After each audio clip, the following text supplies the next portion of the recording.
For God's sakes, no. If you behave, I'll turn this car around and there won't be any Colin Baker for anybody. We've come this far. I already watched the Colin Baker, so it doesn't fucking matter because I've already seen it. Oh, in that case, no.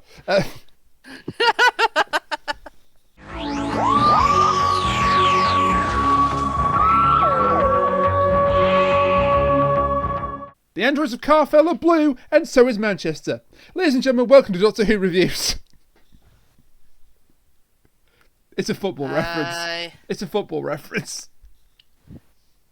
Yes, because people who listen to our podcast and watch Doctor Who would know what football is all about. I don't care. We won 4-1. I'm going to shout out from the rooftops. Doctor Who football alert. Goal, goal, goal, goal. Hang on. Anyway. Somewhere. You don't have to play it. But she will. Okay, because I can't find it. You don't have to play it. It's fine. Wait, never mind. Doctor Who football alert. Goal, goal, goal, goal, goal, goal, goal. Thank you for that. I like that I accentuated that goal at the end there. Yeah. So this week's episode is a doozy. It's Timelash.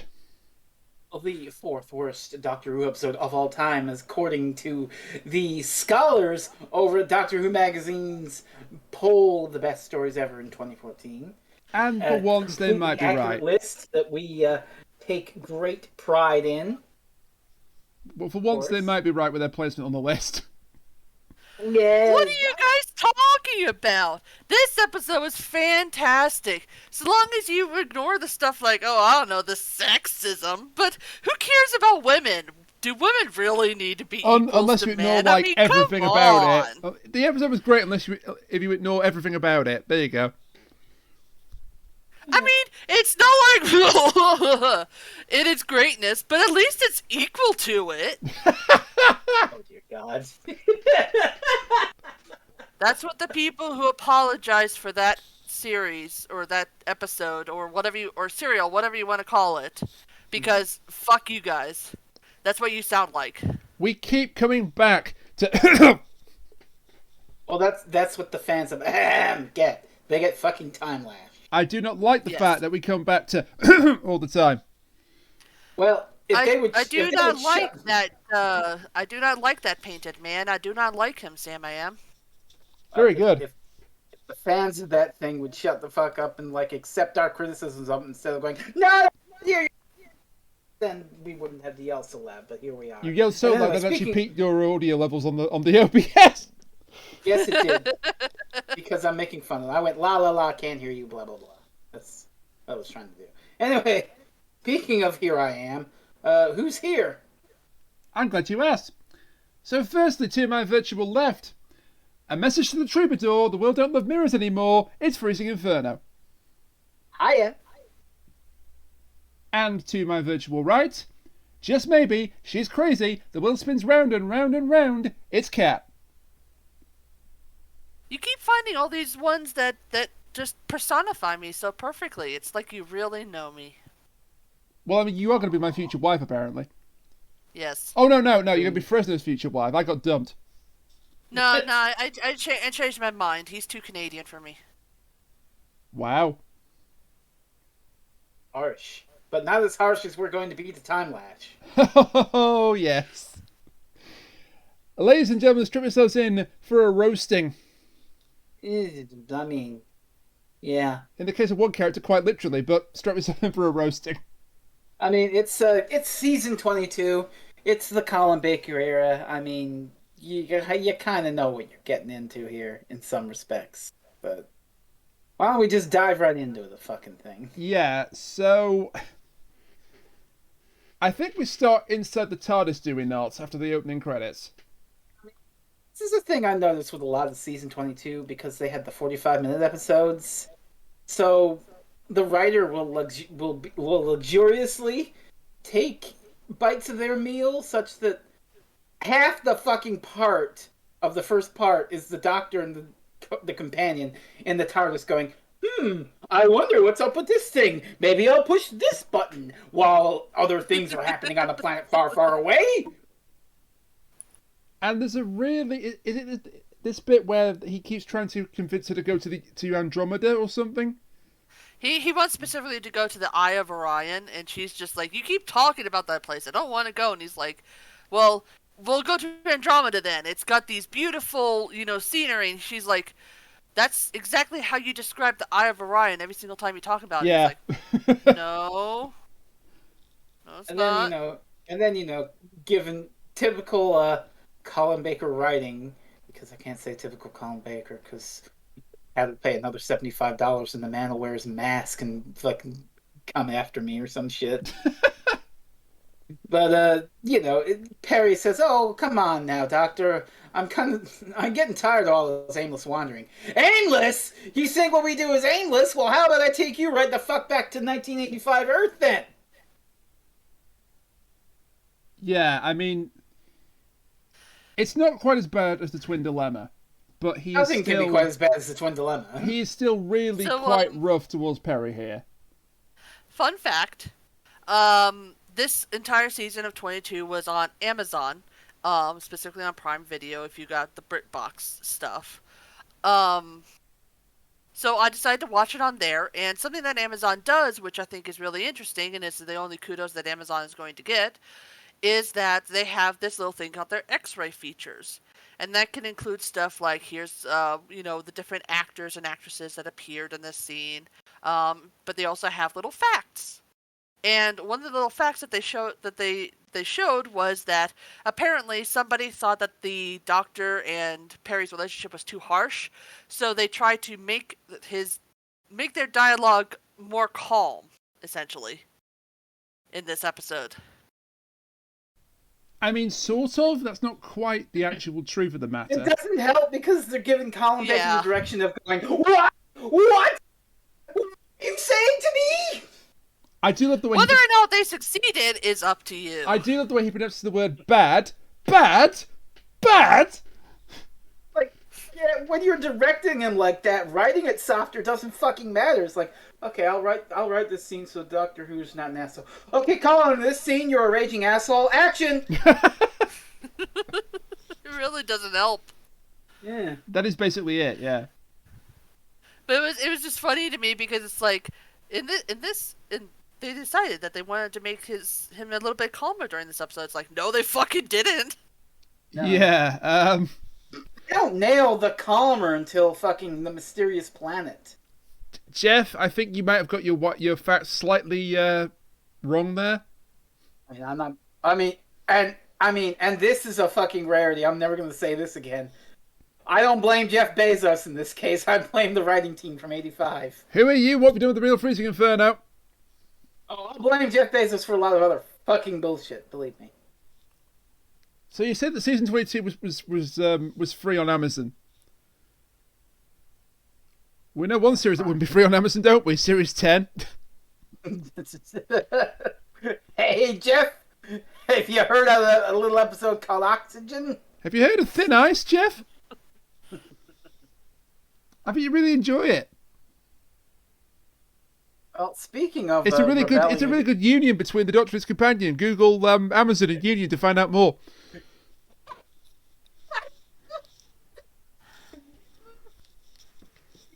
I love you, Rain. I'm not apologising. No. So maybe we should actually start talking about the episode itself rather than yeah. So after some speaking of rebellion against corporate overlords, hey. Rebel group on the run. Rebel group about to die because they. It's not much of a group. It's 3 people. Yeah, they're on the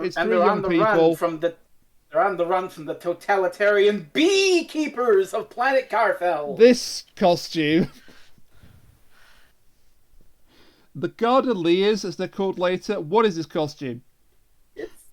It's a beekeeping outfit. It is essentially a beekeeping outfit, but made like sci-fi. It wasn't even made sci-fi. It's literally just a beekeeper's outfit. That's what they look like. Yeah. Well, they've got like a sort of a Chinese hat thing going on as well, but apart from that... No, that's what a beekeeper's hat looks like. Yeah. I thought it looked more like Oriental than a beekeeper's hat, but... We don't need to invoke any more than we already have. Yeah, so, we got the 3 rebels here. Don't bother learning We names. know that you're British. We know that you're British, Rainiac, but not everything is foreign. Don't bother learning these rebels' names because they're not going to be around for very long. Yeah. So, But who are they rebelling against? the Borad. The board. Which, by the way, my autocorrect kept trying to put down as the board. Listen, I would love it with you. As I was writing the notes, I kept fucking writing board. We cut to a real group on the run. They're trying to defeat the board in speech marks. I just didn't even write any notes. Well, that's efficiency. I mean, for this, you. probably a good idea. Anyway, back in the TARDIS, the Doctor finds a time corridor. Yeah, and there's a reference to a Dalek story. Which is weird, considering Peri hasn't met the Daleks yet. Not on camera, anyway. Not on camera. I mean, if Yeah. there's like an unseen... I don't know if this was like written like after the revelation of the Daleks. Oh, or no, what. I know why this was, because this was originally going to be a First Doctor story, and it was going to feature the Daleks. Ah. Oh. So I guess that because it was removed, the Daleks were removed from it. Wait, are you sure? Because I know that originally the first Doctor was supposed to be the one who first visited this place. Yeah, the writer... And that's why later on, the citizens are like, wow, you only have 1 companion this time and not 3? The writer submitted this as a Dalek story years ago. Uh-huh. And it was rejected, but I think Eric Saywood or John Nathan Turner told them to submit it again, but take out the Daleks. And so you're telling me they fucked up and they just forgot to take out the Daleks for this one line? No, I think And that's a nobody reference. noticed? I think that's a cute reference to what the Daleks were going to be in it. I don't think they messed up. No, I think this is a deliberate invoking of the Daleks. Well, either way. Because we're going to see a few nostalgic bits later on. Oh, yeah, well, we're going to be drowning in fucking nostalgic bits later on. But this time corridor thing, whatever it is, the other end of it leads to planet Earth, 1197 AD. 1179, but yeah. Okay, well. And that's when we get the great line by Colin Baker about bad. Yeah. Back at the Rebels, then. This Catch character. the beat! Oh, you were talking about the android? You don't even find it's an android at first. It's just it's a big blue-skinned thing. Blue man with bleached blonde hair and a laser gun arm. So the Blue Man group here shoots one of the Rebels. Hey, it's an improvement from Nightmare in Eden because she actually falls over in the right way. But she's only been stunned. She's not been shot dead.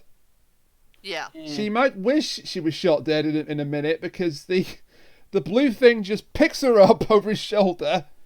Oh, not over his shoulder, sorry. Just picks her up and carries her. So first I thought, oh, why is he being gentle with her? I was thinking maybe this is the daughter of somebody important. Maybe this is the Borat's kid and he's just annoyed. But no, it's nothing to do with that. I mean, if it's the Borat's kid, then what happens next is definitely some tough love being shown. Yeah, Well, no, yeah. I think it's supposed to be something kind of like what Peri eventually gets into, and the Borat just kills her because she screams. Right. That makes sense. And we don't see what happens to her when she gets shot by this beam from the Borat's chair. Yes, there's a mystery man in a chair. Wanna-da-na-na. He'll get them next time, Gadget. Next time. And so I'm not going to do the voice. It will hurt severely, and I want to be able to speak for the rest of the podcast. So. Yes. It's not 2013 anymore. You don't need to do that voice for me. Thank God. Ah! I mean, 2 words isn't going to destroy my throat. I'll be all right. Just a little bit as a treat, eh, Rain? Yes, I'm not doing it again. I know. Just it's hard. Just the merest of teasers. Yeah. I'd be careful of that because if I remember correctly, I lent my voice to a couple of fangirls. So You did. A lot of our audience has no idea what the fuck we're talking You about. had like one line Yeah. in one of the stories. You had more lines in the outtakes than you did the actual story. Jesus. Wow. Whoever cast you for that must have been a real asshole, then.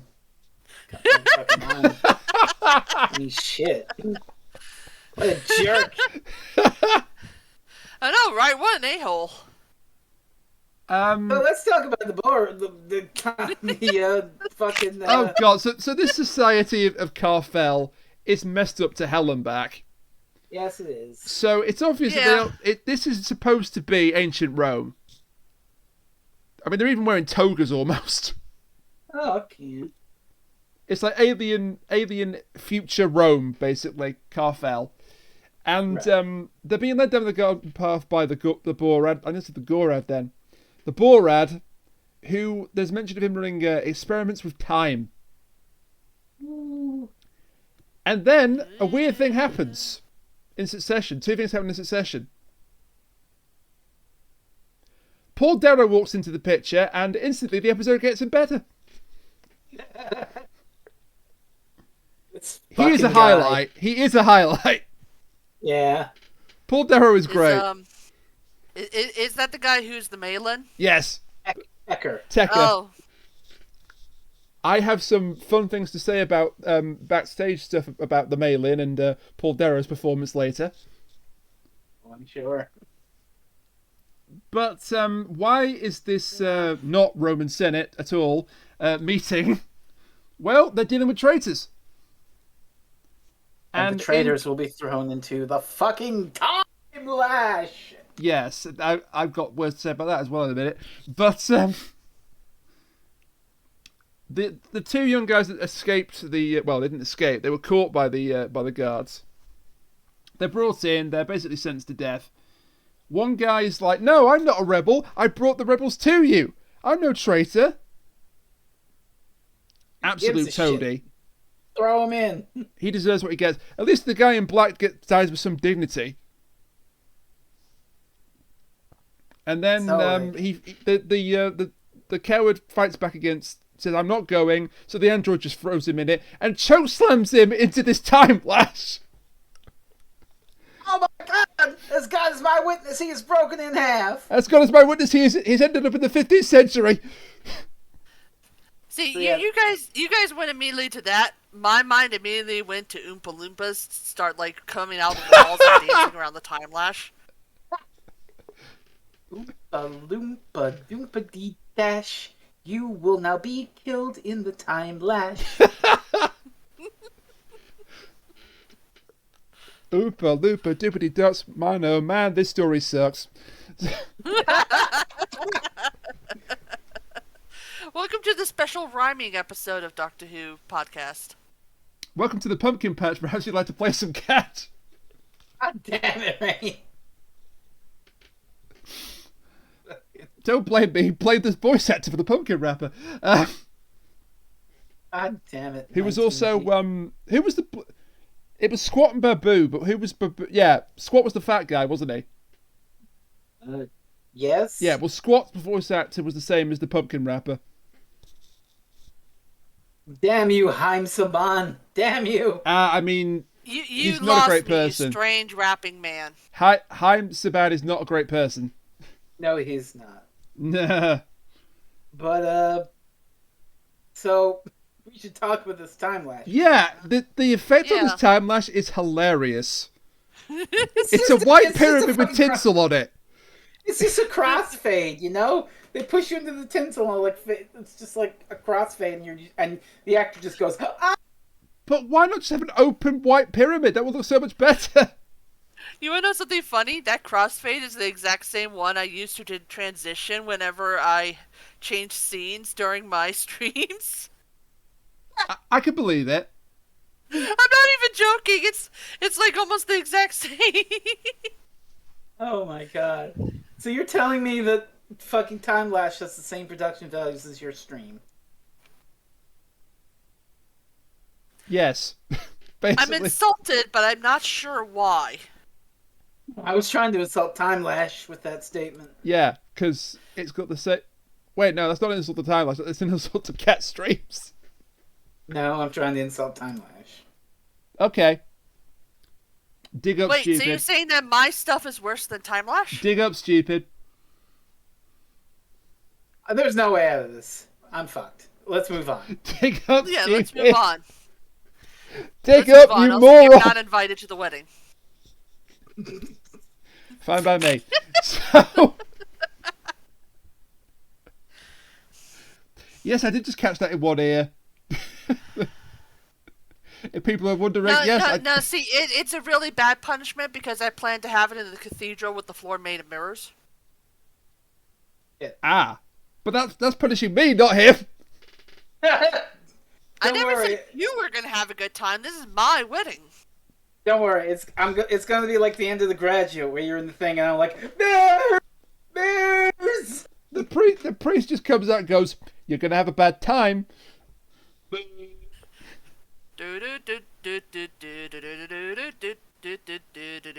We should talk about something, a little more positive about the story. Let me check my notes. Incoming message with the big giant head.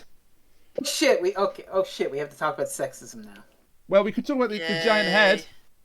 Let's talk about the giant head just to distract So this yourselves is the for 10 Borad, seconds. although it clearly isn't. It's just an old white guy. Yay, an old And white guy in the Doctor reveal Who. about I'm this so is actually one of the more shocked. interesting things about part 2. Oh, yeah. But we'll get to that when we get to part 2.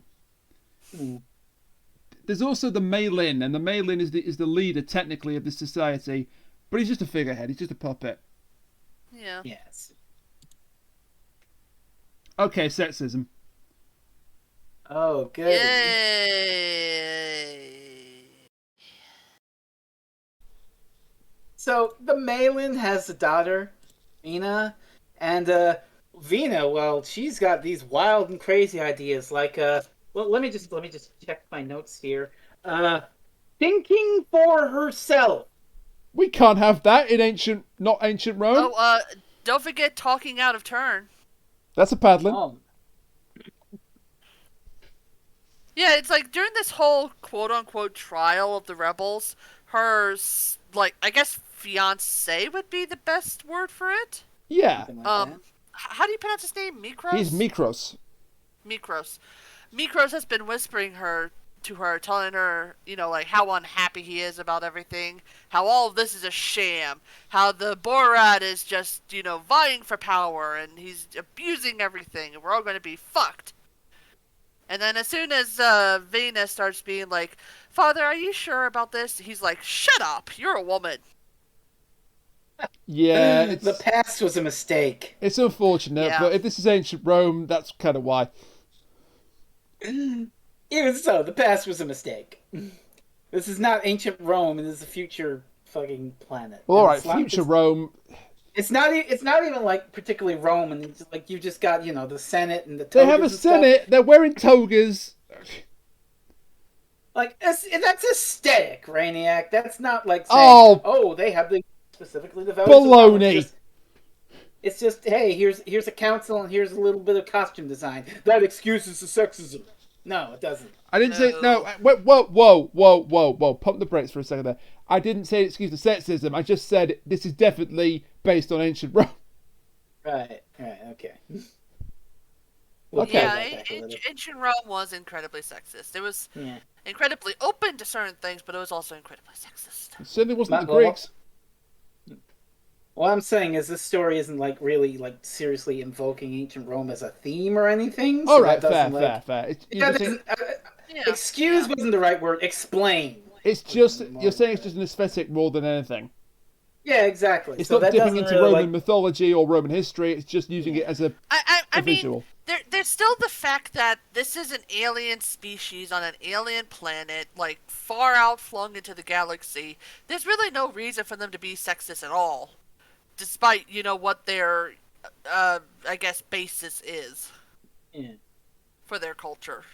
Because realistically, that basis for culture is only in the actual fourth wall breaking part of the show, where that's what the people making the show decided. In the context of the show, there is legitimately no reason for them to act like this. Yeah. Anyway, the meeting is quickly adjourned, and Mikros goes off, but then he goes into a forbidden area with the Malin, whose real name is Renus, or Renis. And it's Renis who is Vena's father. I'm getting all these names wrong. I don't care. It's not worth it. It's not worth caring about. Red Shirt 1 talks to Red Shirt 2. No, but Red Shirt 2 survives. That's the amazing thing. Yeah. Well, the Malin's like, oh, you shouldn't be here. But anyway, this is the power source for the Borad, and I never said Mikros was Red Shirt 2. Oh, all right. Either way. So this is like the power source for the Borad, but they're also not monitored in this room. So they can talk freely, so without cameras, because it's like, hey, why don't we cut off the Borad's power and kill him because he's a tyrant? Do you think I haven't thought of that, you moron? I'm amazed you skipped over the bit that I thought would be relevant to your interests. No, I was getting to that. You don't think I would sleep on this, do you? No, because the Malin has an amulet that will power the power source, activate the transfer or whatever. And when Miko sees it, he's like, wait a minute, that's a mirror! Oh no!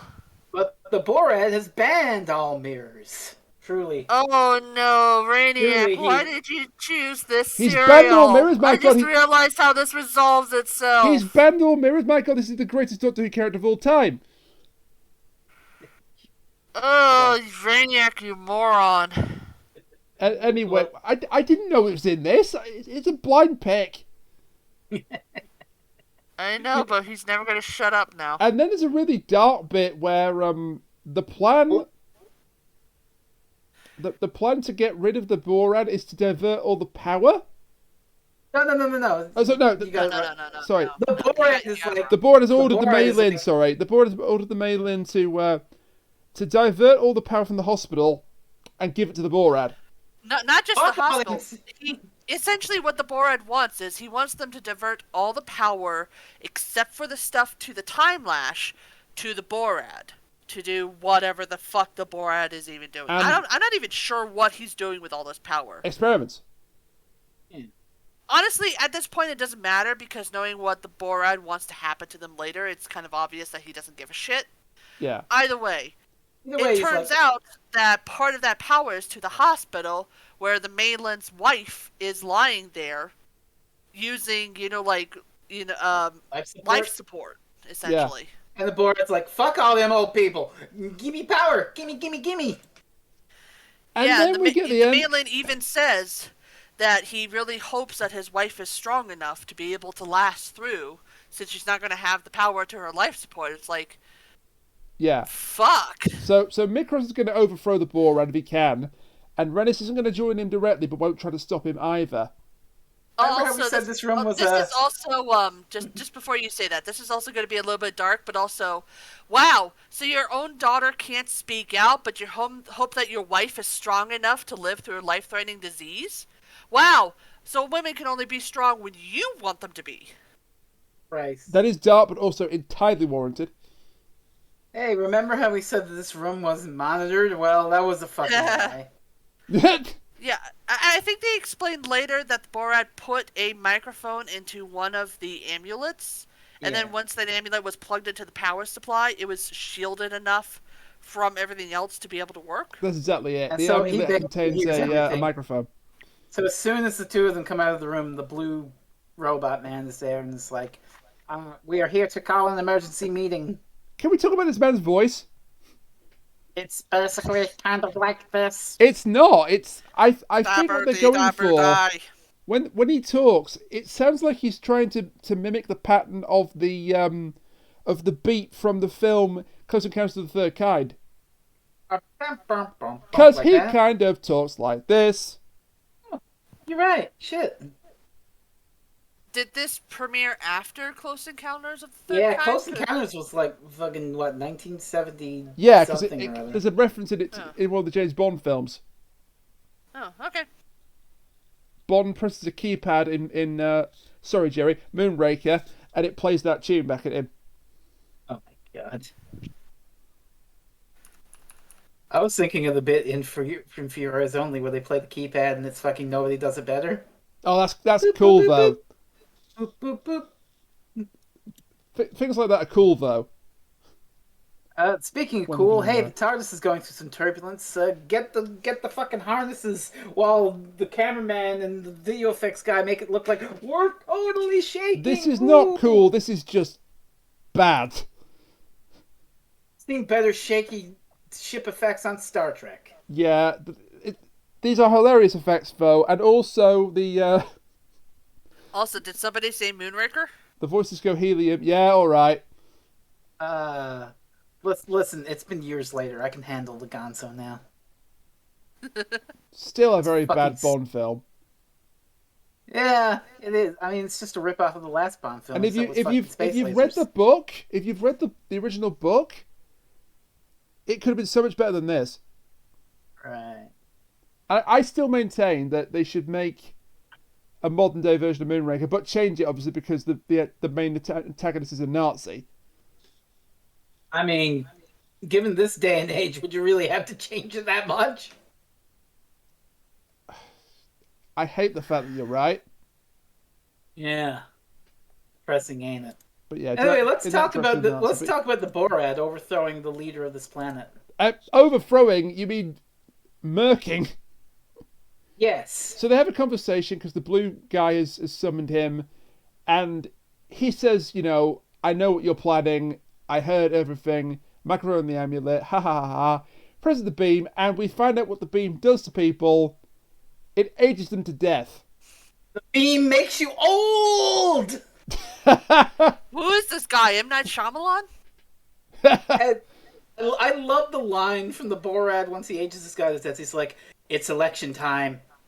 I've decided the next leader." Yeah. The election is, congratulations, you're the new mail-in. And the new mail-in is Tecker. And I don't Of know course if it's you're Paul gonna go- Darrow. Are you going to go into your Paul Darrow praise yet? Or- Yeah, I will here. Here's the bit that's because you said, oh, it's not based on ancient Rome. Well, maybe it kind of is, because Eric Sayward has described Paul Darrow's performance as a Roman emperor who has been sniffing glue all day, Right. which is actually on the money. Isn't that just basically Caligula? Yeah, actually, yeah. But Also, I just found a bit of trivia, which says that along with Vengeance on Varos Part 1, this is one of 2 stories from Season 22, which was designed to save money. It's like, yeah, it shows. get the It tin- showed.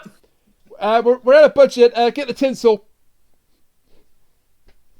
Oh, not just that. It's not just that. It's the fact that they break several pieces of the scenery in this whole serial. It's like when the dude is switching the power over to the whatever. How do you? The Timelash. Why is my brain not working today? When the Malin is switching the power over to the Borad, he pushes over that triangle-shaped switch.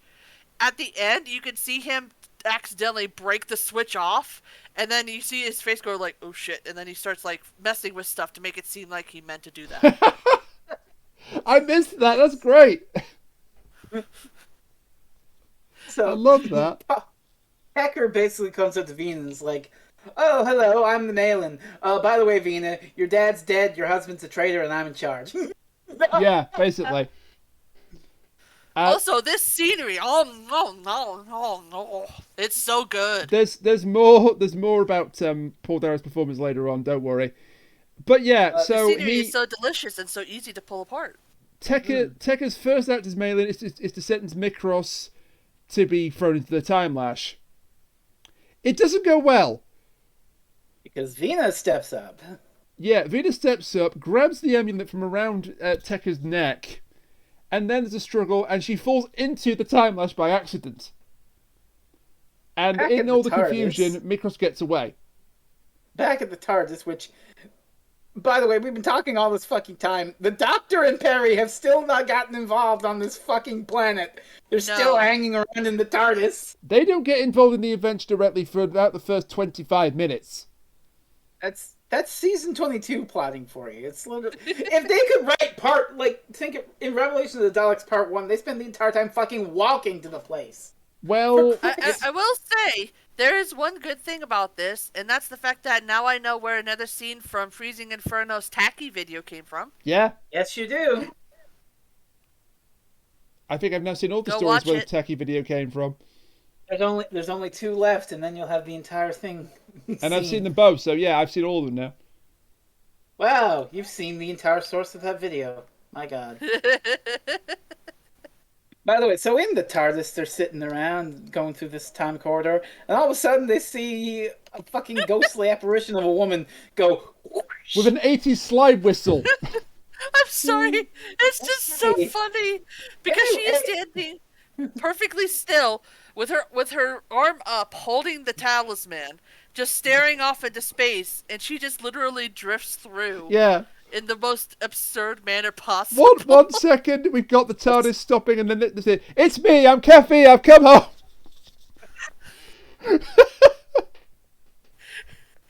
Yeah, you were talking about slide whistles, and we were talking about Bond. What is this, man with a golden gun? Oh, God.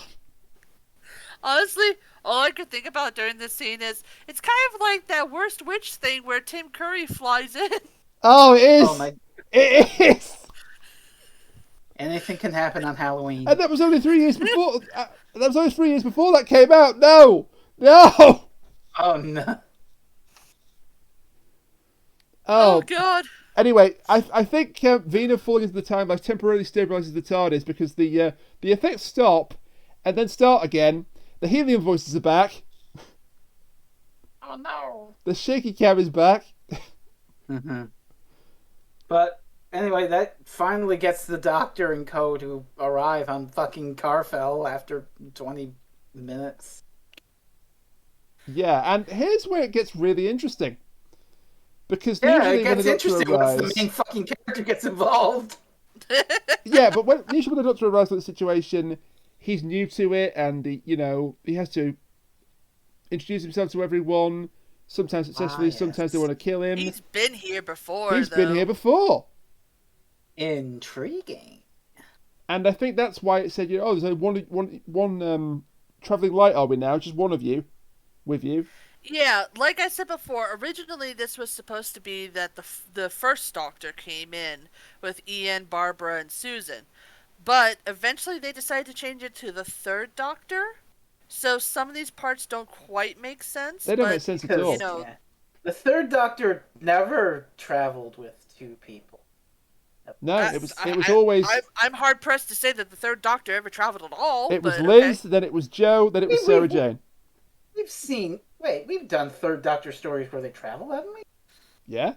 Not yet. Yes. Hang on. Let me look at the list here. I swear that all the third Doctor stories we've done so far have just been while he's trapped on Earth, but maybe I'm wrong. It's like the only ones that I know that he has not been on there are the ones that are like multi-Doctor stories. She's right, because we haven't done Peladon yet. Well, we did it. We've done Peladon, but Kat hasn't. Okay, but I thought we did. I could have sworn we did another one. Hang on, let me look at the list here. Unless you're counting Inferno or 3 Doctors. Inferno, that doesn't count. It's fucking Klaus Axos. Yeah, they're trapped on Earth. Peladon, we did that. The Sea Boys, trapped on Earth. Time Monster, all they do is go back to Atlantis. 3 Doctors. Oh shit! Yeah, you're right. Yeah, you're right. Oh my god. Yeah, Well, see, like I said, as far as I'm aware, they haven't traveled anywhere. Maybe the next time we do a third Doctor story, we should remedy that. But anyway. Did the third Doctor actually travel around with Joe Grant? Briefly, after 3 Doctors, they he had does travel with Joe Grant, yes. Yes. Okay. In a rather good story to boot. Yes. And then some not so great stories, but that's besides the point. But anyway, never traveled in space with 2 companions on screen. Yeah, and it's just unusual that these people immediately recognise the Doctor. The TARDIS comes through the Timelash in another what do you call it? Effect. What Crossfade. pronunciation? Crossfade. Thank you. Yes. Terrible. You literally see it come Yes. through the time lash and then materialize on the other side.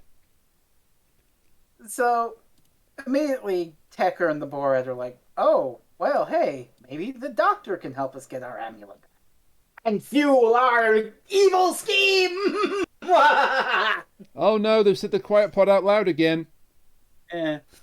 But what's interesting is that the writer here actually fucking remembers Peri's backstory, because she immediately beelines towards the plants, because her backstory is that she's a botany student. So she's like, "Oh, neat plants." And the robot immediately takes something from her. Her St. Christopher. Her necklace. Yeah. He just rips it away, and she's like, "Hey, what the fuck?" Yeah. And Tecker's like, "Oh, he was probably just warning you about this acidic plant that sprays acid in your face if you get too close."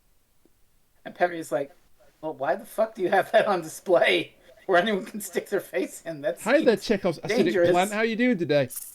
See, it's been a while since I've remembered exactly what it stands for, but she says that's her St. Christopher medal, right?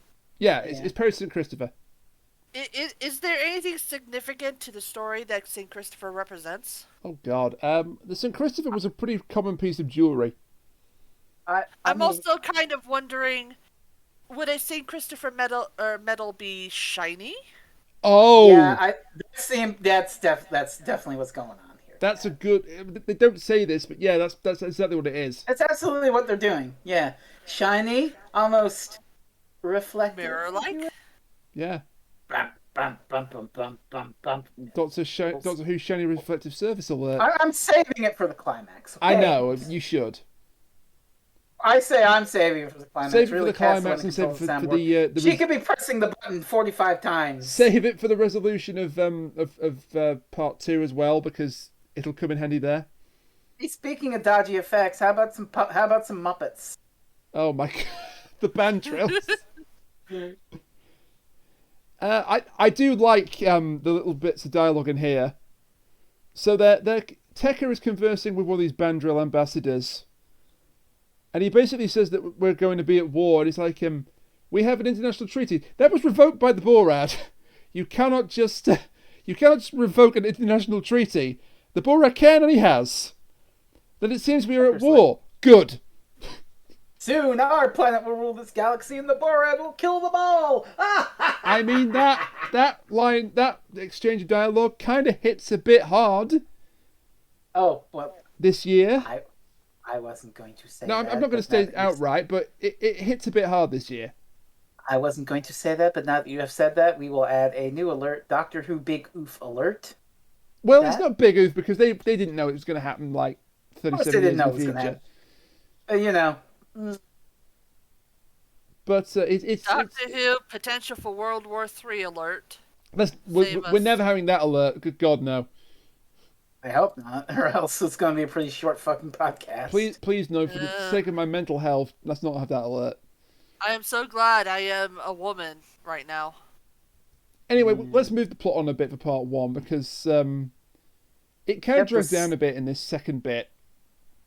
Well, Tecker immediately is plotting. He's like, "Oh, why don't we give you a tour of the city? Oh, just your companion, Doctor. You know, we can send your companion on a little tour of the city just to see what it's like, you know? In a pine we box. Can discuss business." And then we cut to the guards. Okay, the plan's to kill the girl. Yeah, but they're going to kill her by leaving her into this cave. Yeah. Now, I do think that the Doctor's being quite Naive. dismissive of Peri here, but I think he actually was trying to keep her safe. Peri thinks like, oh, you're trying to get rid of me. Well, good, fine. But I think he actually was trying to keep her away from it. Well, I don't know. It's just a very awkward scene because, quite obviously, Tecker is not looking at her because, a woman. Ugh. Yeah. And the Doctor sort of like follows his lead to the point where he accidentally like hits her upside the head. Yeah. God almighty. So the plan also they weren't trying to lead her into the cave. She just happened to run that way. Yeah, we'll get to that part. But basically, the plan there is that they're going to capture her, and Tecker is going to use that as blackmail to get the Doctor to help them get their little amulet back, keeping her as a hostage. Which begs the question. Did we mention the guy running in before this scene? I was about to. No, yeah. we didn't. Go ahead. A random guy just runs in and gives them a note. Yeah. What does it say on the note? Because I don't remember. I don't remember says either. on Falcon Rocks. Yeah. Yeah, but it's like Tekker's right-hand man, right, who runs in? No. I don't know who it is. I don't know who it is, but I don't remember. I don't think he's ever mentioned again. So Peri is looking at the plants, and then a guard advances on her and is like, "I'm gonna get you," and Peri takes one of those fucking acid plants and throws it right in his fucking face. And it looks like he's been had. And it looks like it actually was an acid plant because he's like going, ah! Like, yeah, he did. Pollinate this, motherfucker. But yeah, she's escaping guards, and then she finds a big like door with like it's supposed to be like a vault sort of thing, you know, with a she managed to stop the android handle. from stunning her as well, which is good. Yeah, so she runs right into the door and locks it behind her, and now she's in a deep dark cave. And there's a fucking lizard worm thing, another fucking puppet. The Morlox. This puppet is terrible. Oh boy. I like the puppet. Well, I liked all of the puppets in this. I think the Bandrill's a better puppet. I even like Tecker, who's the ultimate puppet.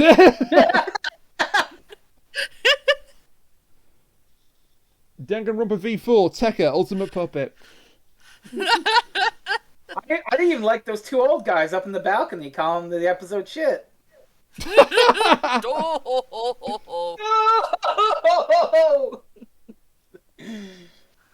So, meanwhile, we find out what happened to Vina because we cut to a guy in a house. Oh. He's like got this makeshift sort of Ouija board situation. So, whenever Tekker's on the screen, the episode gets better. Whenever this guy's on the screen, the reverse happens. So this guy is just like playing around with a glass and like letters trying to contact the dead, and then Vina fucking apparates into his house. It's a Ouija board. He's using a Ouija board. It's not quite a Ouija board. It's just basically here's a circle of cards with different letters on it, and he's got a glass, and he's sort of doing it like that. All right, it's a poor man's Ouija board, but it's a Ouija board. It's a Ouija board when this and Vengeance of Ours are trying to save the budget, and they can't afford to go out and buy a Ouija board. Yeah, so she materializes his room, she collapses, and that'll pay off a bit later on. But first, this is just wild. This is interesting. Peri is saved by 3 rebels.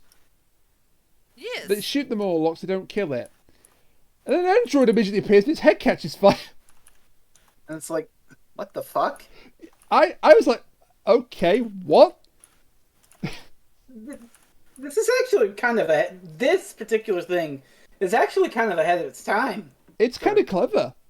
Yeah. When you find out what's happened. But the rebels are like, what the hell was that all about? Anyway, but then one wants to shoot her, unfortunately. Yeah.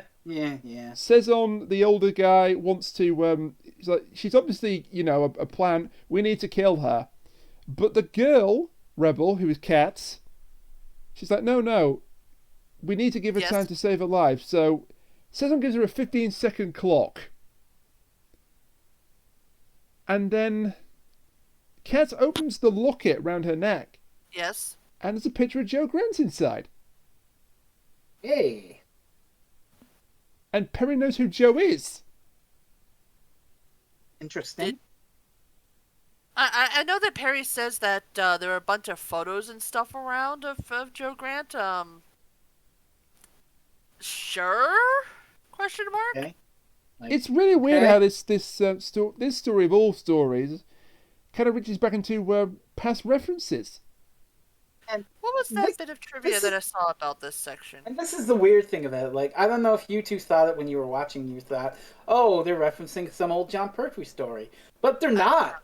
No. This is not referencing any John Pertwee story. It's just like going, hey, what if John Pertwee visited this planet before? Also, originally, I that was found not... a bit of trivia. Yeah, it's not her with the amulet originally, is it? Yeah. No, originally Kat's amulet was given to her grandfather by the Third Doctor, and it was supposed to contain a reference to Gallifrey, which Peri would identify as the Doctor's home planet to get Cezanne's trust. Eric Sawards replaced this with a picture of Joe Grant. See, that the girl makes more sense, because really. Peri would know about that.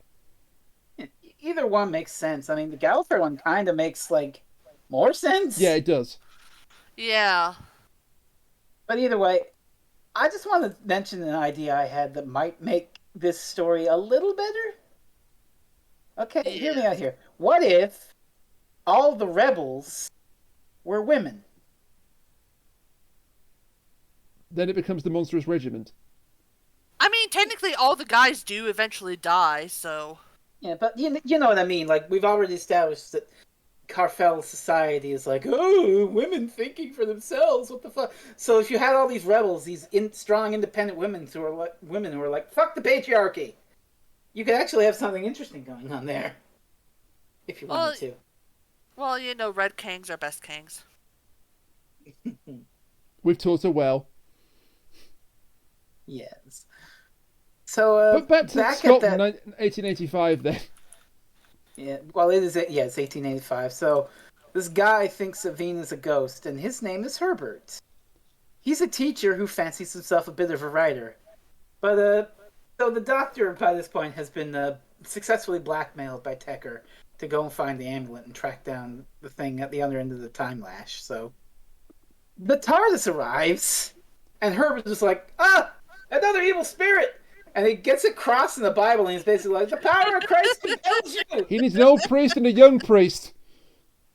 And Colin Baker's just like, what the fuck? Even better, he then tries to hit him with a book and misses completely. Yeah. So let's do this Herbert scene then, because it is a bit... It's one of the better scenes involving Herbert. I'll say that much. Yeah. So he said, I'm not an evil spirit. I'm here to take Vina back to her where she lives. And so Herbert's like, wow, that's fascinating. Can I come along too? He's like, no, of course not. You're a human. You're an idiot. Why would I take you to a futuristic society? He does take a mirror from him. Yes. Hey. And he does manage to convince Vina to grab the amulet and take it on board. Originally, the Doctor just wanted to take the amulet, but Vina's like, either I go or the amulet stays. Yeah. He was just going to leave her there. God damn. Because this Doctor's not an asshole in the slightest. No, sir. No. So he and Vina go back to Karfel, but also fucking Herbert snuck the fuck onto the TARDIS.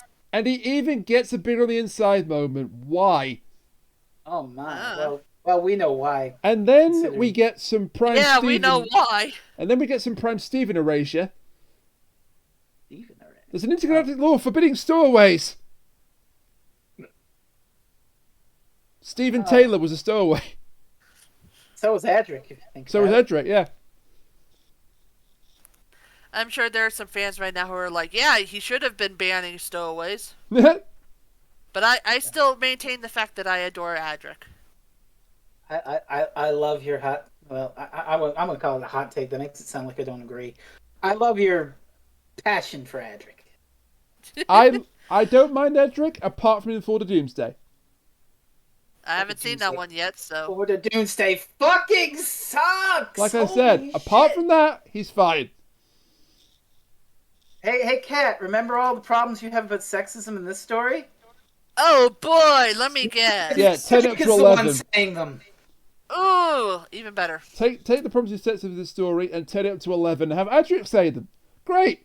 What could possibly go wrong? Okay, did they want people to hate Adric? Yes. I don't know. I'm convinced they did. Whoever wrote him in that story was fucking dumb.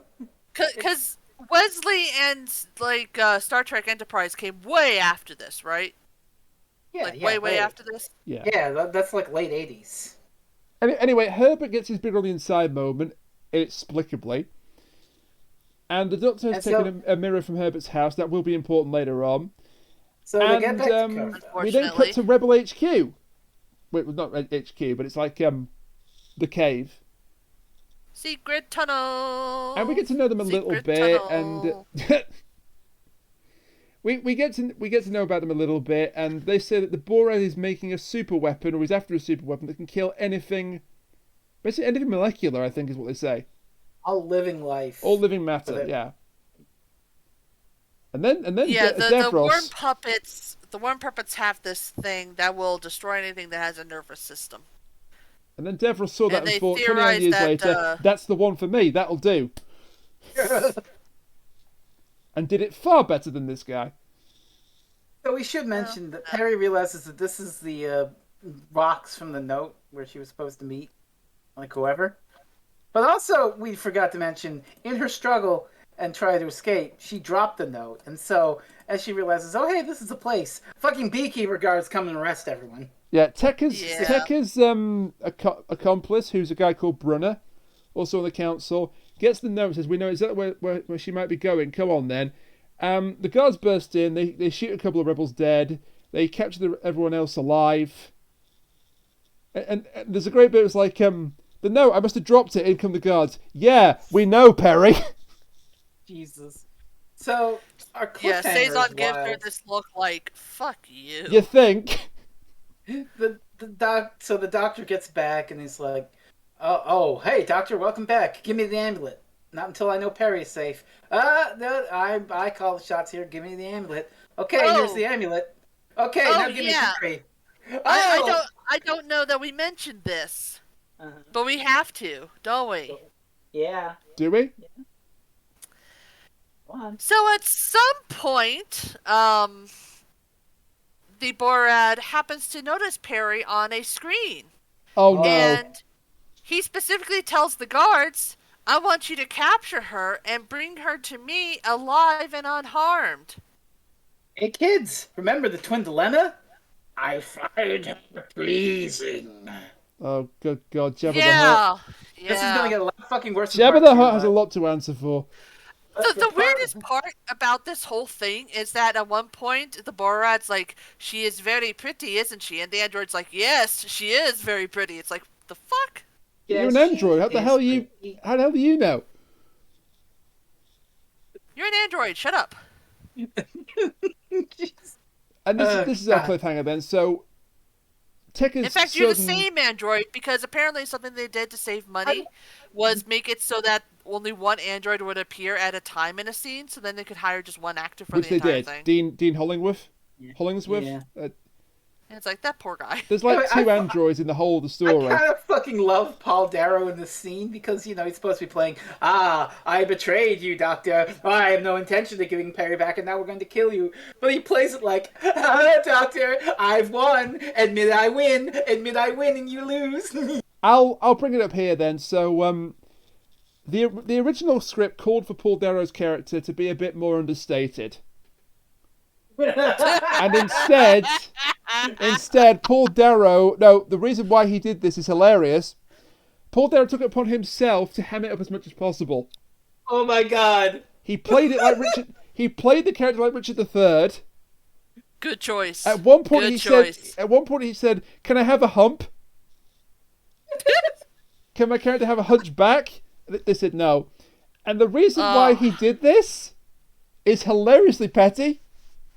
Oh no, because why? Paul Darrow was the main character in the last two series of Blade 7. Right. After something happens to Blade, which I'm not going to spoil, but he's not in the show for a while anyway. Right. So he takes over as the leader of the band of rebels. And Colin Baker is in Blade 7 Oh my God. in a guest spot as Bayban the Butcher, Oh my God. who they just brought back on Big Finish, by the way. Still played by Colin Baker. Amazing. And Paul Darrow was a bit upset that Bayban, or Colin Baker's acting, outstaged his own. So he went on Colin Baker's show and did the same to him. Oh, what's that? You're going to be hammy and overact? Well, I'm going to be hammy and overact even more! Yes. But apparently somebody backstage said, actually, you played this character the right way. He really did. He That really was did. Paul Darrow's story, and sadly we can't question him on it because he's no longer with us. But Paul Darrow claimed till the day he died that somebody, and I can't remember who it was, said that actually you did the right thing because you've got more miles out of the character than we ever could have, just having him play it straight. So that's great. And our cliffhanger is that everyone's going to be fed to the Timelash. Hey, Rainiac, I wonder what our cliffhanger resolution will involve. Well, in a minute, because Colin Baker gets an amazing line of dialogue that does not really deserve to be in a story this crap. Mm-hmm. You give me your word, you microcephalic apostate. Wow. That's such a sixth Doctor insult, isn't it? But it's perfect. It's perfectly encapsulates Tekka's character. Mm-hmm. Microcephalic apostate. I just love how petty Tekker, not Paul Darrow. I mean, Paul Darrow's being petty offstage. In character, even he's like, admit defeat, Doctor. Oh, I've heard such great stories about you, but you're so useless and I've won. Again, he does elevate this whenever he's on the screen. Particularly here. He was enjoying every second of this. Particularly the final line he gets at the end of part 1 is, goodbye, Doctor. Unpleasant journey. And the android just grabs Colin Baker and starts shoving him towards the Timelash. Oh my god. And that's how part 1 ends. Anyways, there's absolutely no resolution to this. We're going to completely skip the intro of part 2, and instead we're going to move to the fact that the Doctor somehow escapes, and we're not going to explain how. That's so fucking fast. You're not going to get away with that. I can't get away that easy, so Did she leave the call again? She did. I have been told that I'm legally obligated to be here for this, so... Don't forget you're here forever.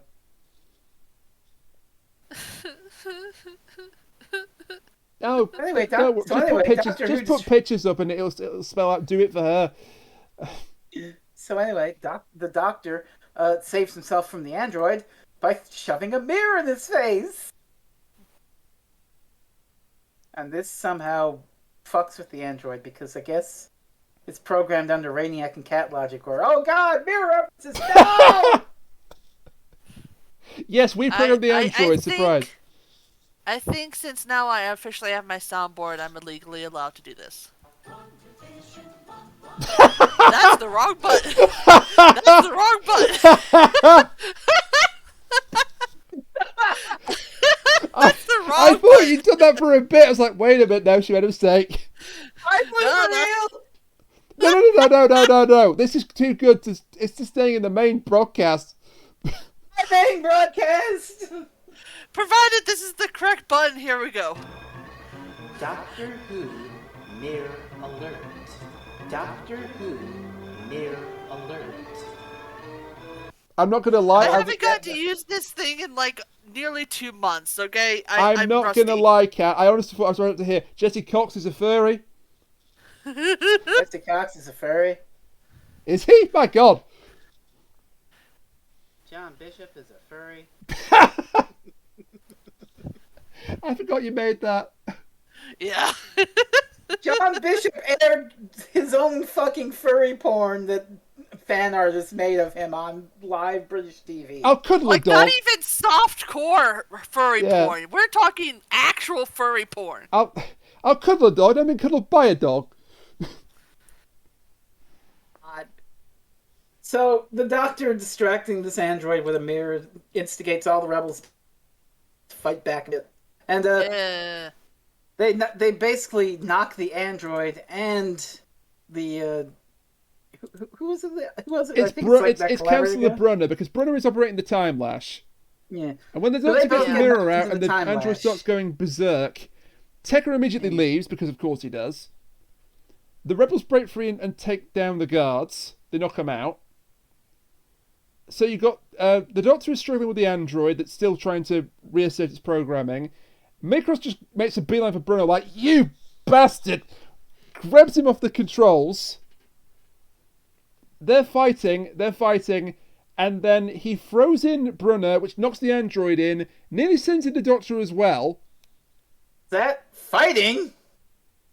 Oh no. What? Never mind. So, God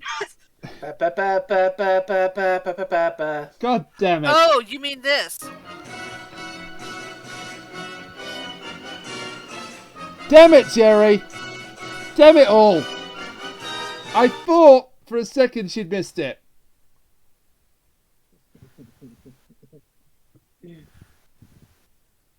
I really do think she'd missed it.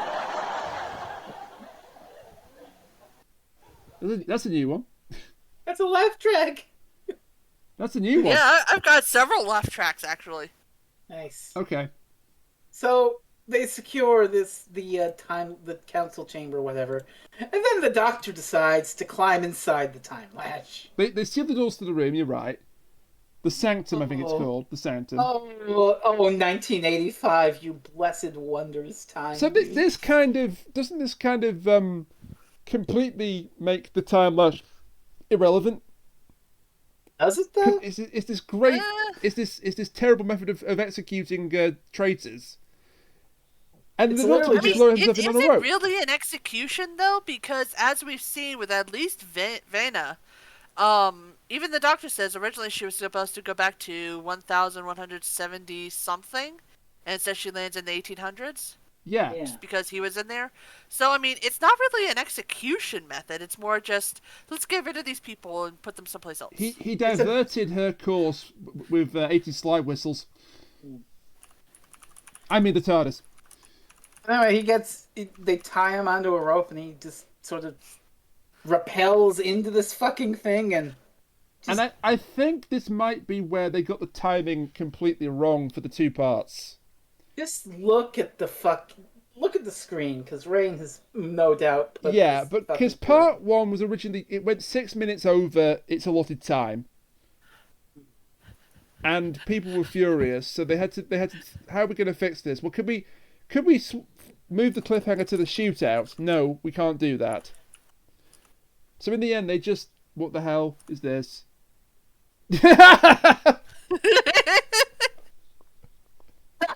Jesus Christ.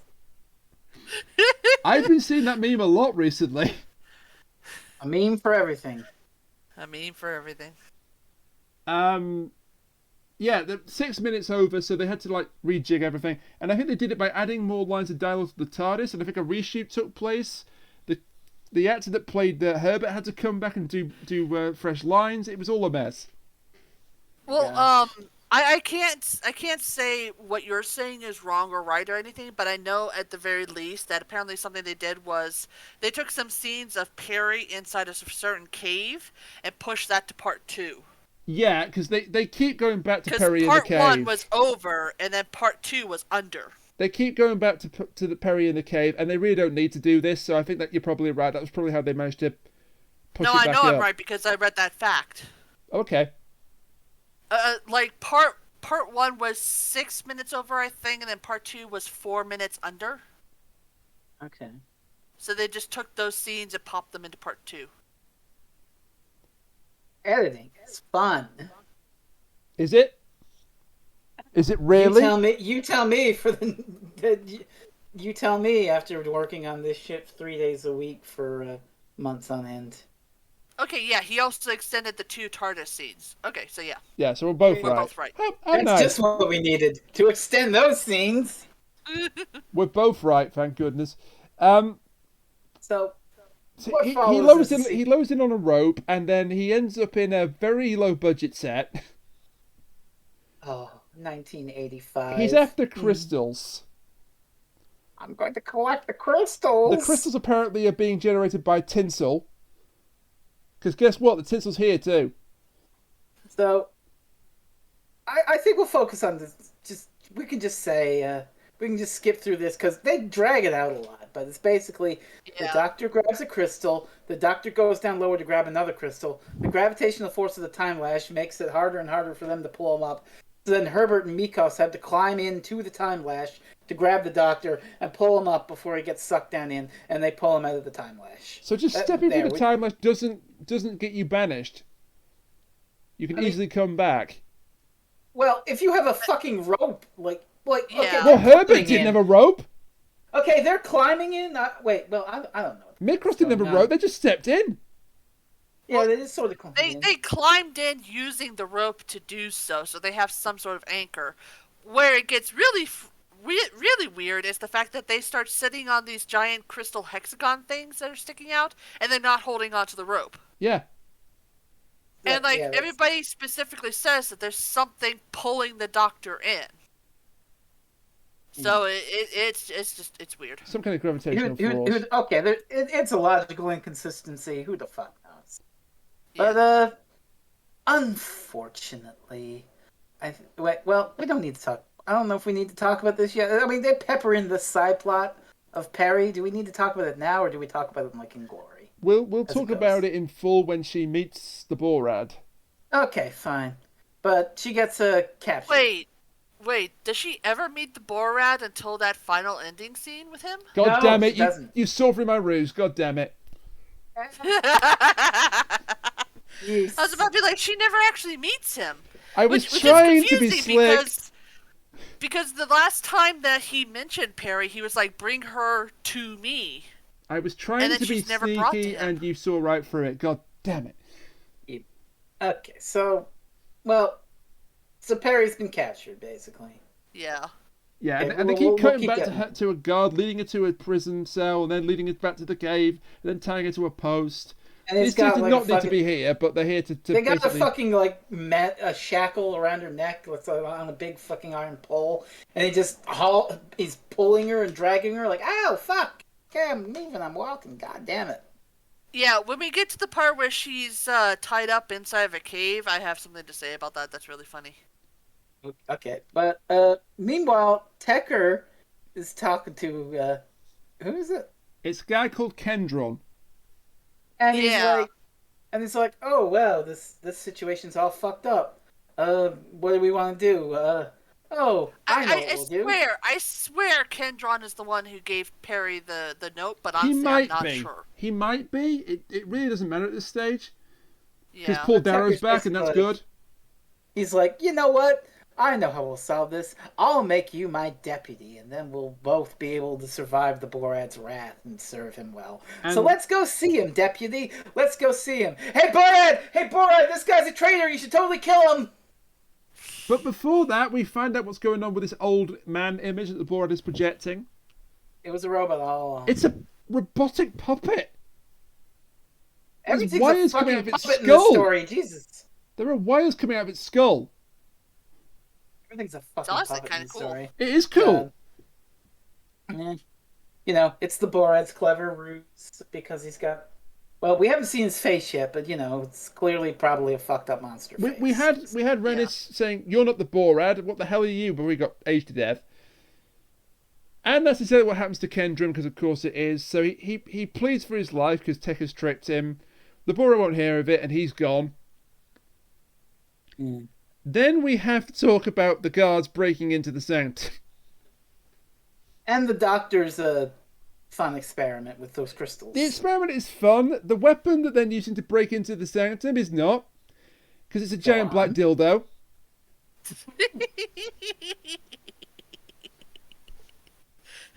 Look at it right now. It's a giant black dildo. In the interest of making sure that we're not punished for horrible YouTube crimes, I can definitely say, with fact, that there is a sex toy where you strap it to your chin. That is a legitimate thing. This is supposed to be some sort of laser cannon or battering ram combination. No, it's a giant black dildo.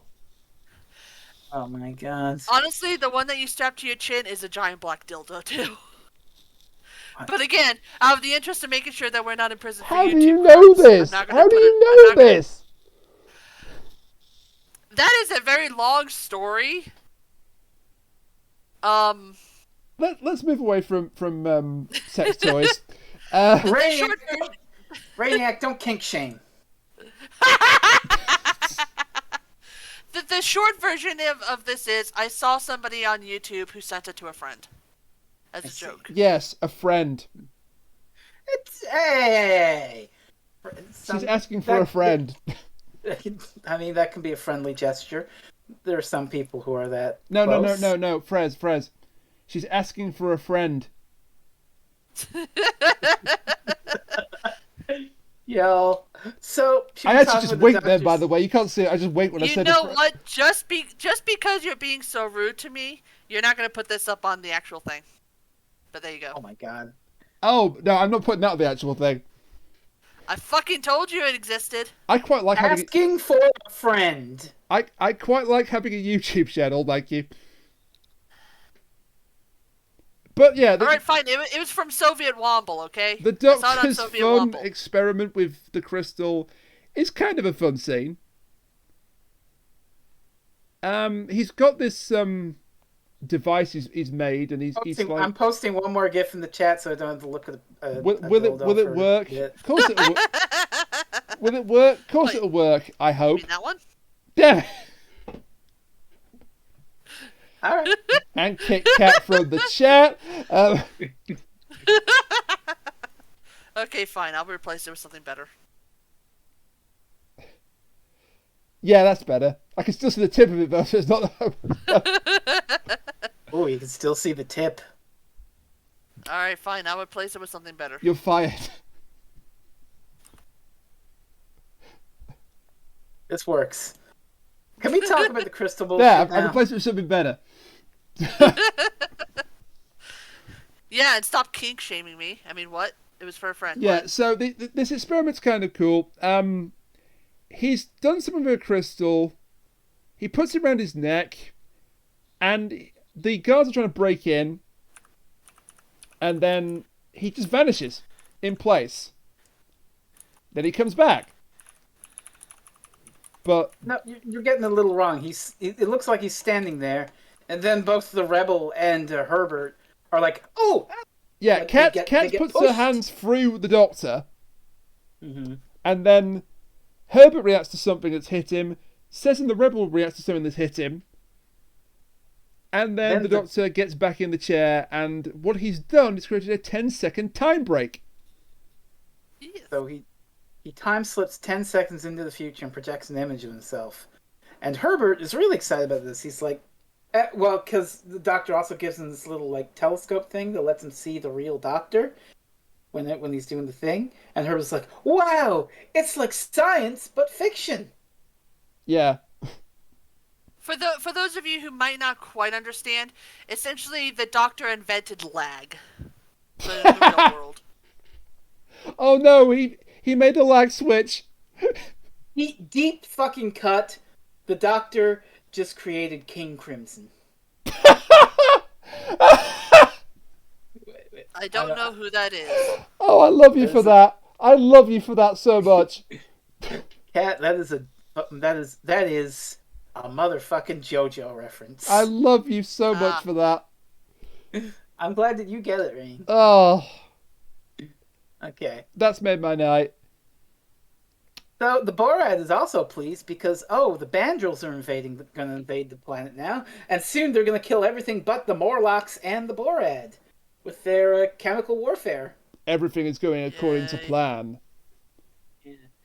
So speaking of plans, the Doctor has the second crystal hooked up to a thing that'll reflect back any bolts of like energy or whatever at their attackers, and it's like, oh well, I'm going to attack the android. And one of the rebels is like, hey, wait a minute, Doctor. You're going to project our... And he says, it'll probably project an image of our attackers into the past. And Not an image, it will send them into the past. How far back into the past? Oh, like an hour or so. And then the rebels are like, wait, holy shit. The android that just was on fire and just appeared out of fucking nowhere. Yeah? Aha! They actually explained this. That's really clever, actually. I like this. And indeed, you see... that when the android busts in and the Doctor reflects the laser bolts back at it, it catches on fire and then it vanishes and it gets sent back in time into that cave where the rebels are then going, wait, what the fuck? You nearly called it the asteroid, didn't you? I might have. I heard that Well, Freudian slip. in the notes, I had the word blasted above Android, so I read blast. Droid. So, yeah. welcome everybody to the kink-based Doctor Who podcast episode. I'm going to talk about chin dildos, and apparently Frez is an ass man.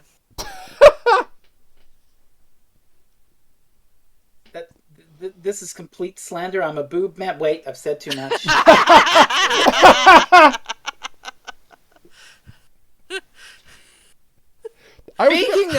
Speaking of kink shaming on Doctor Who, let's talk about fucking Peri in this story. I was about to shut down this line of conversation, and I'm glad I didn't because that bit was amazing.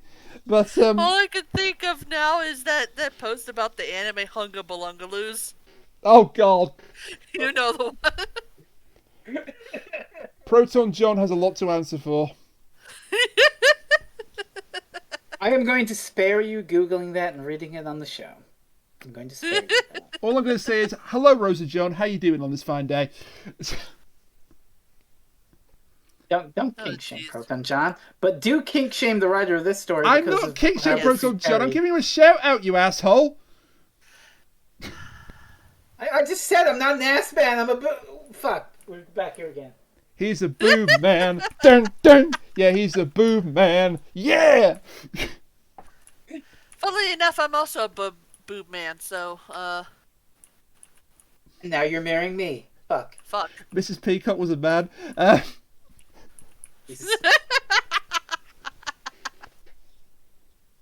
Anyway, Peri treated badly in the story. Peri treated very, very badly indeed. Now that we've all exposed ourselves a little bit too much. That's what friends are for. Quick, Google VPN for free. It's too late. Peri is now chained to a post in the cave. And she's being, should we say, investigated by a Morlox? I remember how I said before that there was that bit where the dude broke the thing off of the power board. Mm-hmm. If you watch Peri while she's doing all this, she's actually accidentally opening up the clamp around her neck, several times. Yeah. The props in this episode were so bad. So she's being menaced by a thing, and we should mention, because in the whole shootout where the android gets sent back in time, one of the guards accidentally fires a stray blast of laser fire at a wall, and part of the wall shatters, and behind that wall is a painting of the Third Doctor. Yeah. Ba-da-da. It's a mural, isn't it? It's like a mural. It's like a painting, man. It's the Third Doctor anyway. So this is where the weird disconnect happens, because you're meant to think that the First Doctor came here, but it's actually the Third Doctor. I mean, you're not meant to think the Third Doctor came here because the Joe Grant locket. Oh yeah, of course. It's like you were saying, it was originally going to be the First Doctor, but then they were like, oh, the Third Doctor instead. And that's why the Doctor has gone to see the confront the Borad, by the way. And Herbert is like, oh, Doctor, let me come and confront the evil bad guy with you. Absolutely not. And Herbert just comes up with him anyway. Yeah. So he goes, he's like, you stay right the fuck where you're to. I'm confronting an evil mastermind. And so the Doctor confronts the Borad finally, and we get to see his spooky, scary monster face. And hey, maybe this is where the budget went. Maybe. Actually, giving this guy half a monster face actually is kind of, good makeup. Yeah. Also, did anybody else get a slight Phantom of the Opera vibe from all this after seeing that? Yeah, this guy's a poor man's Sharrow's Jack.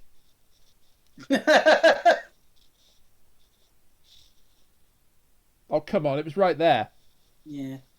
So, and this is where we get the full extent of his evil scheme, and also the full extent of the fucked up treatment of Peri in the story. So, the Doctor knew the Borad when he visited his John Pertwee as Magellan, a scientist who he reported for unethical experiments before he left. And so this guy was experimenting on the Morlox, but he fucked up, and there was this canister of gas or I don't know what the fuck it's called. Mustacosine 80. Whatever the Yeah. fuck it is. Anyway, it blew up, and he was near Morlox, and it fucking, did, some Cronenberg fly bullshit, and it turned him into a half Morlox, half Karfelian. And his name is very apt because of this experimentation thing going on, because, and by the way, content warning, Nazis. Oh, good. The name Magellan, or Magellan, is an anagram of Mengele, Oh, Christ! as in Dr. Joseph. No! Okay. Bad! And I think it was absolutely intentional as well. Bad! Yeah, very bad. It gets even worse because his grand scheme is, I'm going to have the Bandrels bomb the planet and kill every Karfelian on the planet, and then I'll be the only one alive. And the Doctor's like, well, that seems pretty stupid. You'll be the only one alive on the planet. But I'll have a bride, because he's got Peri tied to this post with a canister of whatever the fuck you said. M80. Just say M80. Yeah, M80. M80. And it's like, oh, the Morlox is gonna bite it, and then it's gonna explode, and she's gonna become my half Morlox bride because I find her pleasing. And the Doctor's like, that's stupid, you'll kill her. No. No, The canister will kill the Morlocks, but she will not die. you'll become like me, and then we'll rule this planet together. And at this, finally, Tekka comes to his senses. Hey, wait a minute! I don't want everybody on the planet to die. Yeah, well, screw you, shitlord. Yeah, he gets aged to death as well. Yeah. And the quality goes down 2 notches. Yeah. Also, funnily enough, apparently he was not supposed to have this heel turn. He was supposed to be murdered by the Borad as the Borad was trying to shoot the Doctor. That's in the original script, yeah, and I think it was changed. I see. So Yes, Herbert, that's the meanwhile- whole reason why I said that. Herbert, meanwhile, has climbed a ladder and he's overlooking all this.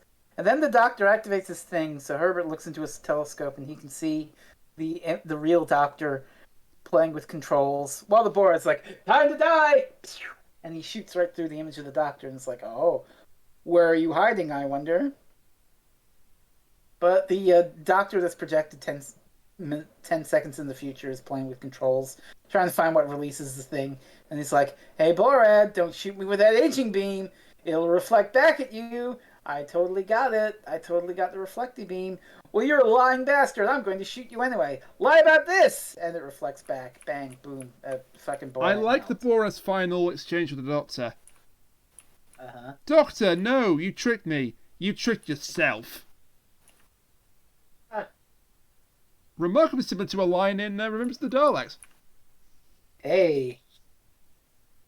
No, Davros, you played yourself. So then Herbert reveals himself, and the Doctor's like, oh, Herbert, come down here and save Peri, quick. And then he finds the controls on the Borad's chair to release Peri. So, that's something. So that's good. Bad is that the Bandrels just launched their missiles to kill everybody. Yeah.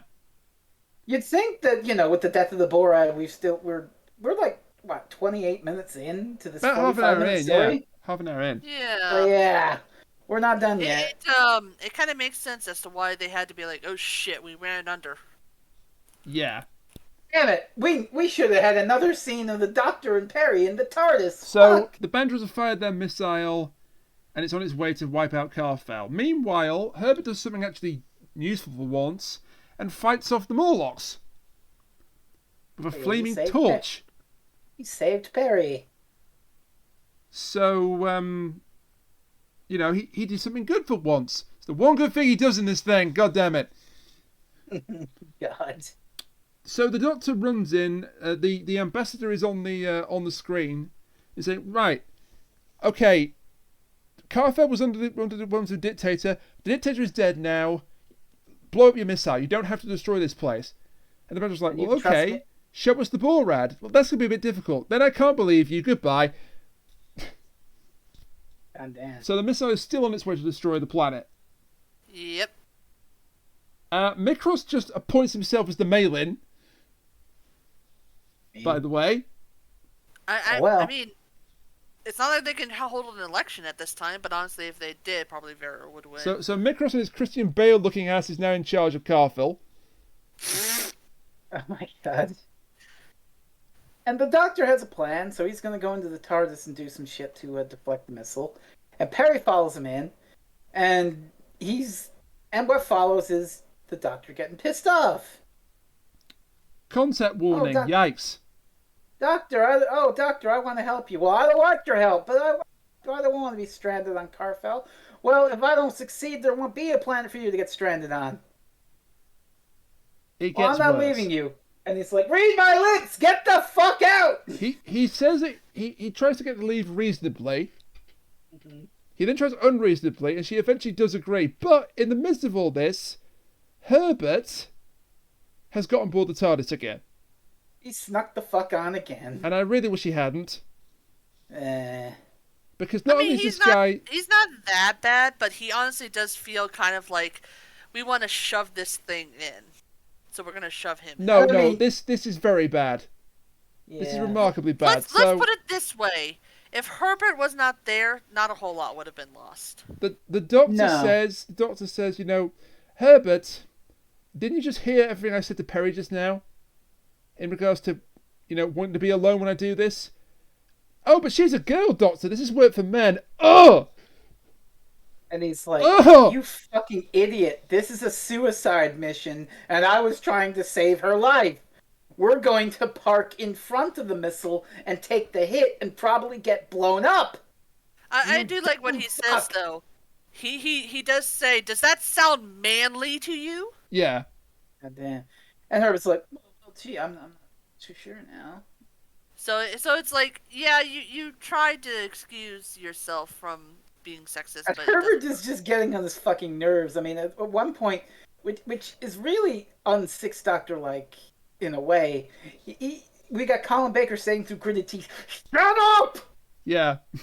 Which doesn't feel like, not even Colin Baker-like at all. You know? Like, even that Twin Dilemma, he doesn't really get that, like, yeah. There's this sort of air of like, what he like the Doctor would say, "Will you stop nattering on?" or something. He wouldn't actually just say. So it's like, obviously we know the twist of this guy, and there is a twist coming up. Yeah. But do you think that whoever wrote this just really, really hated that one person? It's possible. I don't fucking know. Otherwise, because I don't know if it was known about this person's life that he was like that, but I don't know, because they do not paint him in a very favorable light here. That line is so bad, though.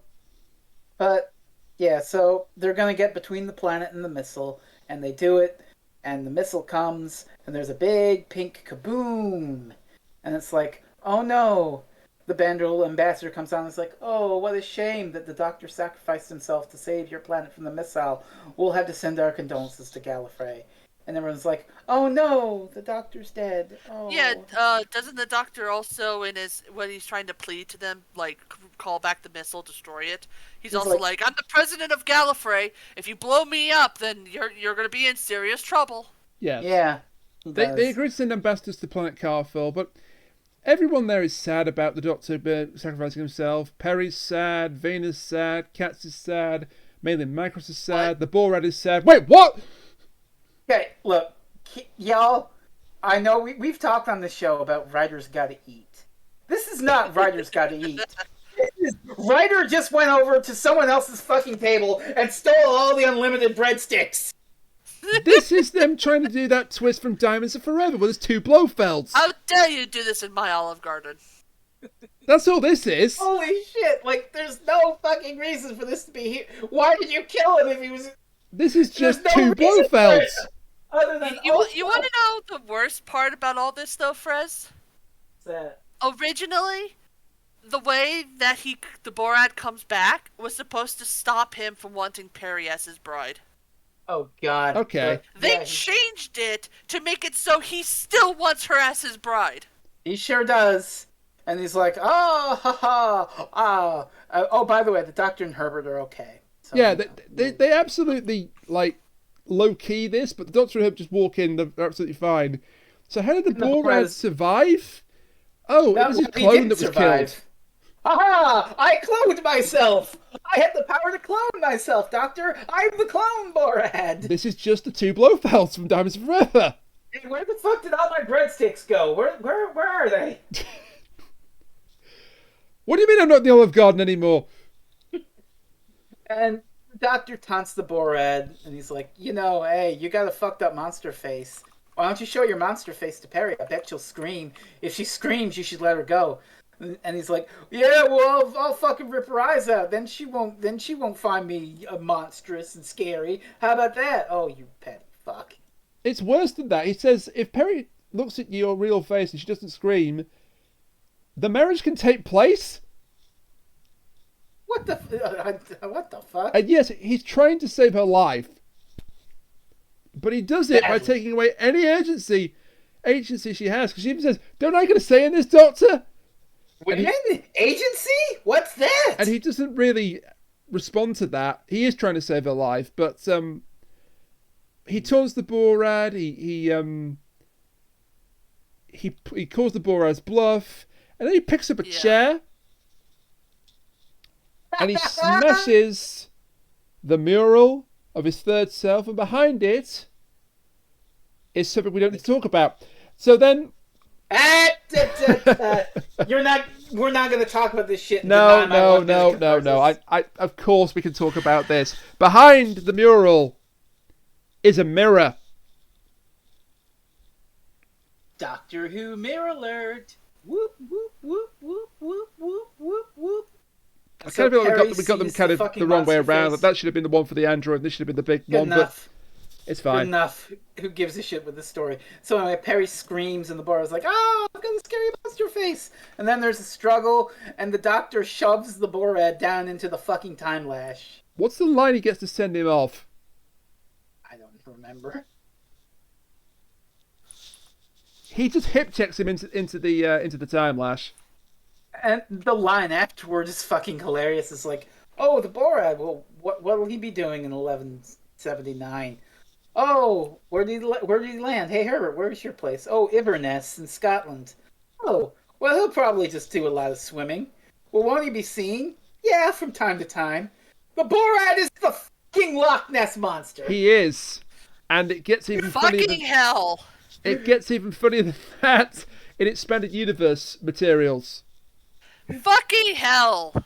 Because there is a Doctor Who novella written in the 90s that references the Borad's fall into the Loch Ness. Hell. Of course there is. Of course. But do you know what the reference is?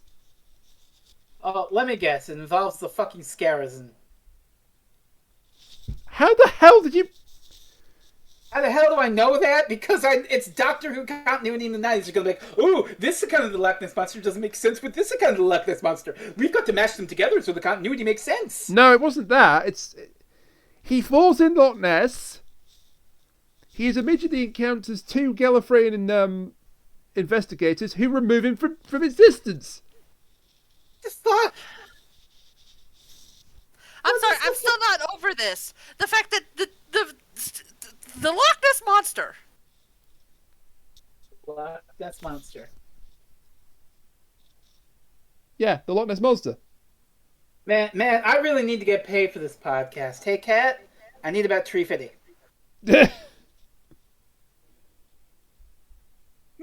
And she left.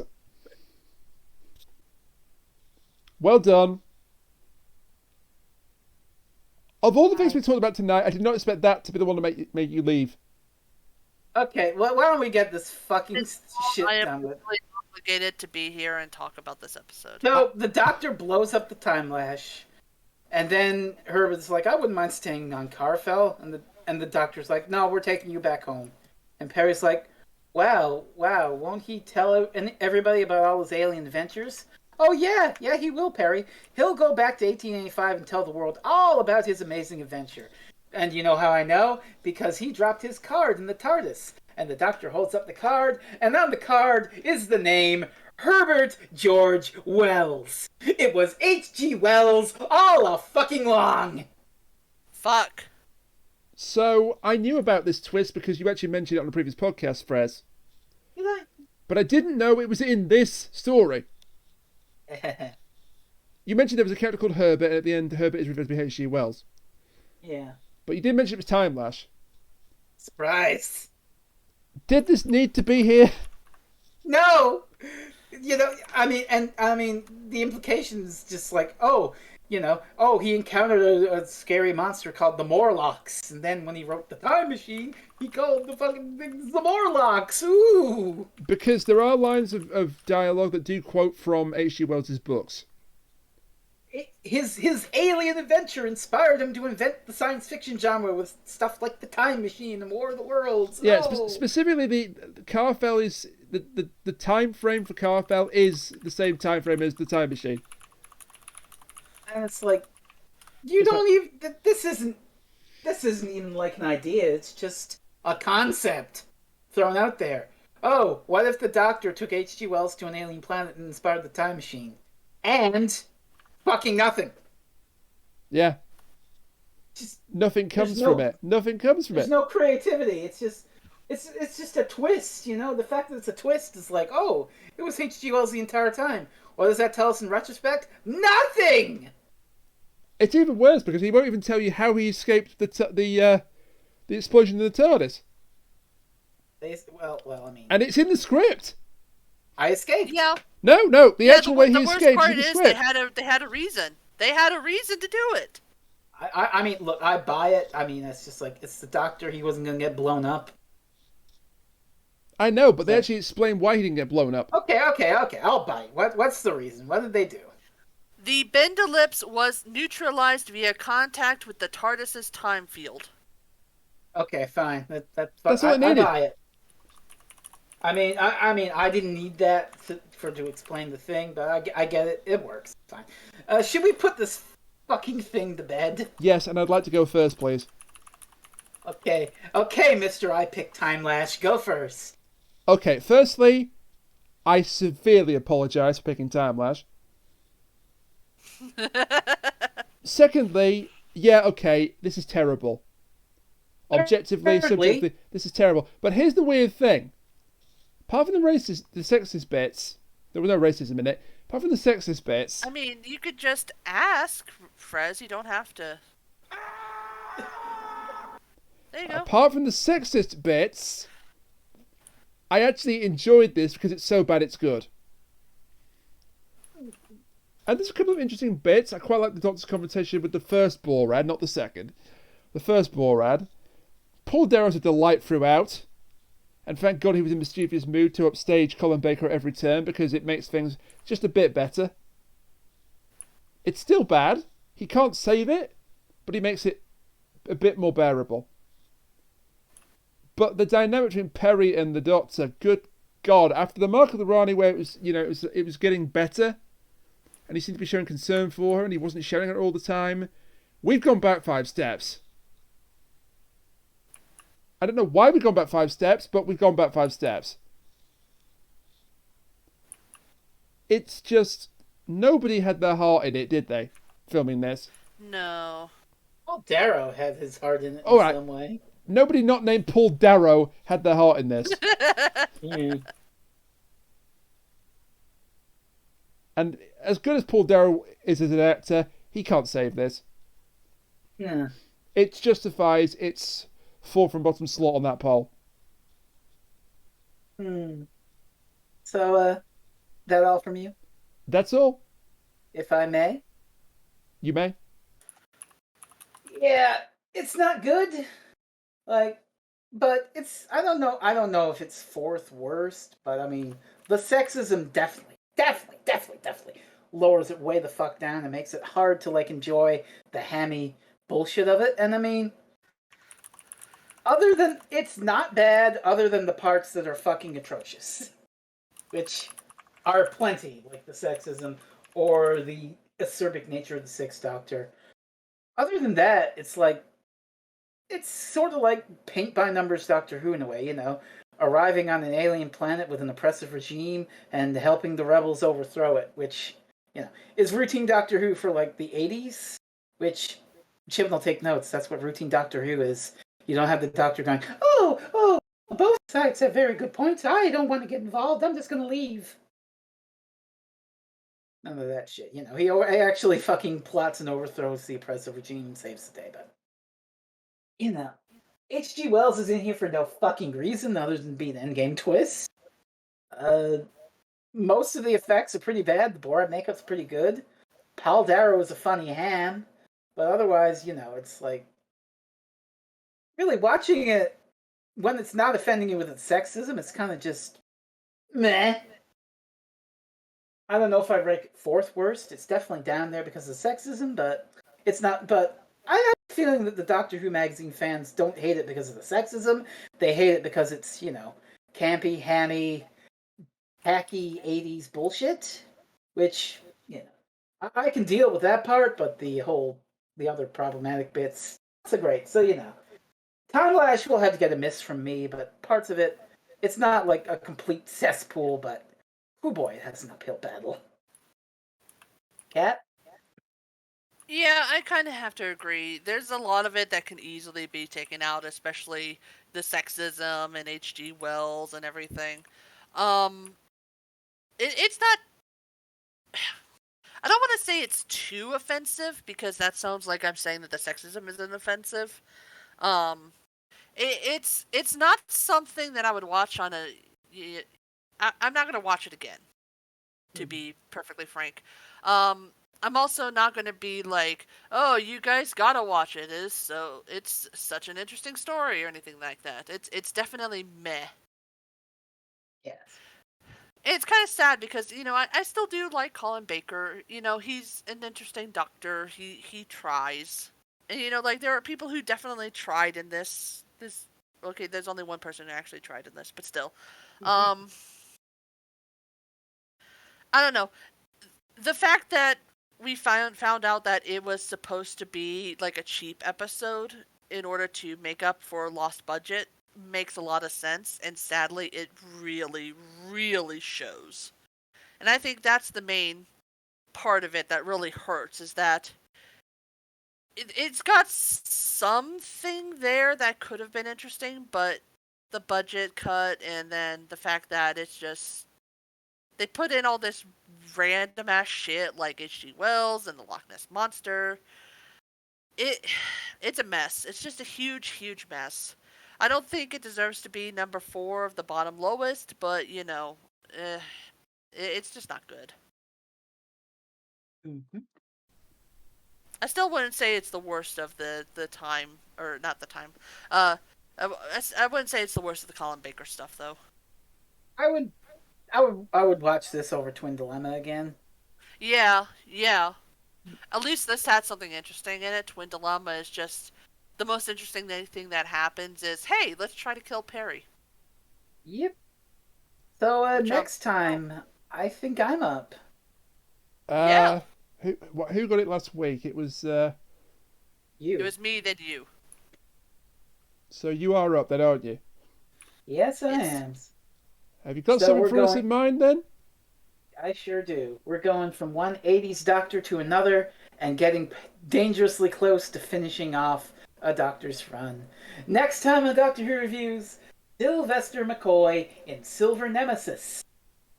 Ooh. Oh! This one is interesting. I remember liking it at the time. A lot of people don't like it. I was going to say I've heard bad things about this one. We will see if they're correct. I came up with an interesting comparison that I will share with you after we watch the episode. You've picked another one I haven't seen before. Is the Silver Nemesis Cyberman? Yes. Yes, it is. Okay. We'll just spoil that right out the gate. Yes. I kind of figured. It's going to be on the picture right now, isn't it, when we're talking about this? Well, yeah. I mean, okay, we're spoiling. Yeah. Okay. It's all over the DVD arts, for example. There's more to the story than just Cybermen. Arguably, too much more. Might be overstuffed in some places. But we'll get to that when we get there. Okay. So, we'll see if this is one that's worth redemption or not, but until then, Randy, how quick can we find us, lovely people? You can find us on Twitter at ReviewsDoctor. You can find Freezing Inferno at Freezing Inferno, myself at Rainiac the Maniac, Kat at Concave Usurper, and Krista McTeer, the author of Back to the 11th... Damn it. The author of Back to the 11th Hour at CrystalWolf94. Hey, a woo, bitches. Woo bitches. Kat sometimes streams video games at twitch.tv/Concave Usurper. You've just streamed a very interesting game last Friday, haven't you? A series of very interesting games. Oh. Yeah. Me, I was the Friday stream. I was talking about Kat's stream, but go... No, because I played a video game. I played some video games on Sunday, too. I thought you were segueing. Okay, yes, Friday. Friday's stream from Kat was very interesting, yes. Okay, and then Fresno sometimes streams video games and doesn't wait his goddamn turn at twitch.tv/Freezing Inferno, and I believe you streamed something interesting this past week. I'm used to being talked over and all my stuff downplayed. It's fine. It's fine. I'm trying to give you the space to talk. I'm not blaming you. Okay. This is why our relationship would just not work out. Frez. Love you too. You've been friend zoned. So horribly friend zone. So yes, I believe, Jerry, you also streamed something interesting this past week. I streamed a bunch of Sega video games from 40 years ago and had a good time. Yeah. Great. Meanwhile, since I didn't get to say it, I streamed an interesting game called Chris Tales, which I'm planning to stream again this next Friday at a different time. Excellent. I don't know if I want to watch that or not, just because I might want to play the game myself. Honestly, it's so far it's definitely been worth the price I paid, which I did pay free for it. But I was going to say it was free on Epic Games Store, wasn't it? So... yes, it was. so far, I'm the money that I spent with the download.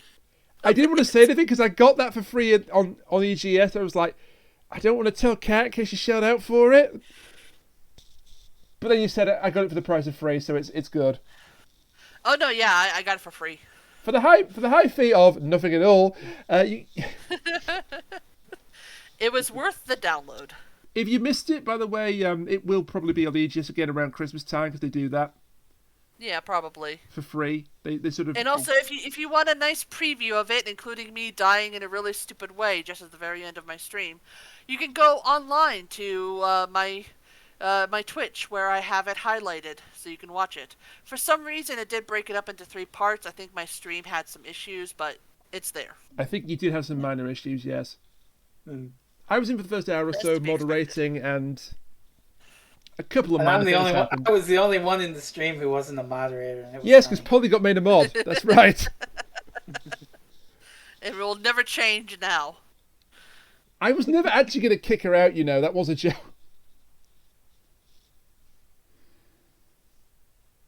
And the silence is not good.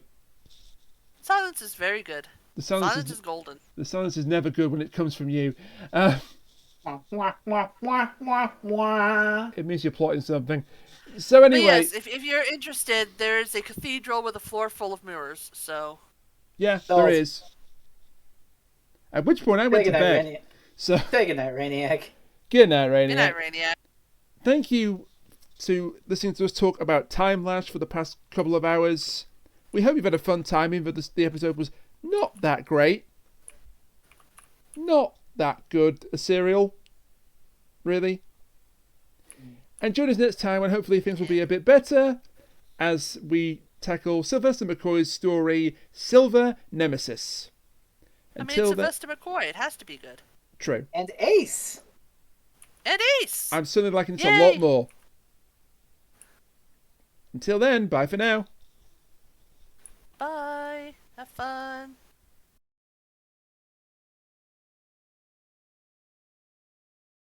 So the Malin has a daughter named Vina. And, wow, that daughter, she's got some wild fucking crazy ideas like my telephone ringing. I believe her. Great timing, telephone. Thanks for that. Those wild and crazy kids always ringing spontaneously. Those rebellious teenagers with their telecommunication devices.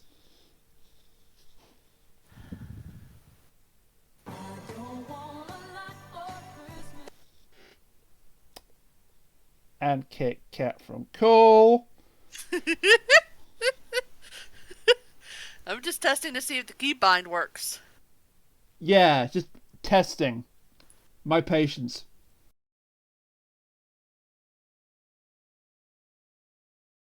The mute feature is kind of not great. You're talking about sexism. Hi, Mariah. Don't say them! Oh, hi, Mariah. And kick Fresno from the hi, call. All right. Shall we restart? Yeah. I just need a moment to recover from that. Oh, you need a moment to recover from Mariah?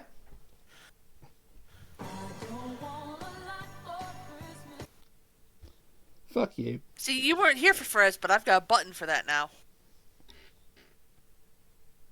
You got a button for... Wait, what did you have before then? You've got a button for Mariah? You did it this time! Did what? What the hell were you doing on the Canine show? Did what? I can't hear anything. Ah, there we go. It actually worked for once. Damn it! Please put all this in the blooper reel. No, because I actually want to not get another copyright claim, thanks. But what are you going to do? Get sued by Mariah Carey? I also don't want another night where I go to bed. I also don't want another night in February where I go to bed, or well, it's March now, and all I can sing in my head is Mariah Carey's All I Want for Christmas in the middle of March. Anyway, but apart from shall that, we get back to it? Apart from that, what the hell? So, Everything I said at that time. He did. That's fair. I said, what the hell? That wasn't the... Right. Don't protest. I mean, I did say what the hell, but never mind. Shall we? Yes. Okay, back to sexism in 3. What an intro that is! Wow.